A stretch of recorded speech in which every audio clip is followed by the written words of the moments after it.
खबर का हुआ असर। पशुपतिनाथ मेले में एक दुकान को 4 दुकानों में बदल दिया गया था। तारांकन। रुद्र आर्य न्यूज द्वारा नगर पालिका अध्यक्ष को अवगत कराने के बाद नगर पालिका द्वारा दुकान को छोटा किया गया। तारांकन। मंदसौर पशुपतिनाथ मेले में इस बार नगर पालिका द्वारा दुकानों को लेकर बड़ी हेराफेरी और कालाबाजारी की गई। नक्शे में एक दुकान दर्शाई गई, वही रिकॉर्ड में दुकानदारों को एक दुकान देना बताया गया, पर धरातल पर एक दुकान 4 दुकान में परिवर्तित हो गई, जिसकी जानकारी हमारे चैनल को मिली। हमारे द्वारा मौके पर पहुंचकर खबर बनाई गई। वह मौजूद दुकानदार द्वारा किसी प्रकार की जानकारी देने से बिल्कुल मना कर दिया गया। इसके बारे में नगर पालिका अध्यक्ष को अवगत कराया गया। उनके द्वारा दुकान को छोटा करवाया गया। साथ ही दुकानों को लेकर हुई कालाबाजारी और भ्रष्टाचार की जानकारी भी नगर पालिका अध्यक्ष रामादेवी गुर्जर को दी गई।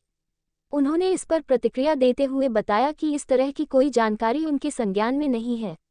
साथ ही उन्होंने आश्वासन दिया कि इस मामले की जांच कराई जाएगी और जो भी दोषी पाए जाएंगे उनके खिलाफ उचित कार्रवाई की जाएगी। पशुपतिनाथ मेला में दुकानों की कालाबाजारी और भ्रष्टाचार को लेकर प्रशासन को स्पष्ट और गहरी जांच करनी चाहिए। ये गंभीर मामला है, क्योंकि एक दुकान को 4 दुकानों में बदलने और इस प्रक्रिया में हुई गड़बड़ी ने सवाल उठाए हैं। प्रशासन को ये जांच करनी चाहिए कि इन भ्रष्टाचार और कालाबाजारी के पीछे कौन लोग हैं और किस स्तर पर यह घोटाला हुआ है। दोषियों को पहचानकर उनके खिलाफ कड़ी कार्रवाई की जानी चाहिए, ताकि भविष्य में इस तरह के काले धंधे पर अंकुश लगाया जा सके। मैडम 316 नंबर वाली दुकान है, उसका क्या संशोधन करा, इसके बारे में बताइए। वो जितना प्लाट उस दुकानदार को, व्यवसायी को हमने दिया था, उससे थोड़ा उसने आगे बना ली थी अपनी दुकान, और वो आप ही के माध्यम से हमारे संज्ञान में आया था। तो हमने अपने अधिकारियों को उसके लिए जांच के लिए भेजा था।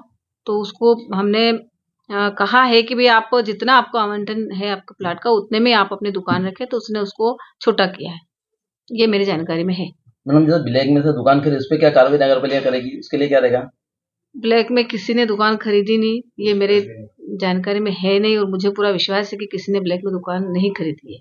मैडम ओम प्रकाश बाबूलाल बावरी के नाम से दुकान है, और वहाँ बिहार वाला चाचा सबीर चाचा बैठे हैं उस पर दुकान लगा के, इसमें क्या कहना आपका? मेरे ध्यान में तो कोई ऐसा है नहीं, और अगर आप बता रहे हैं तो जांच करवा लेंगे।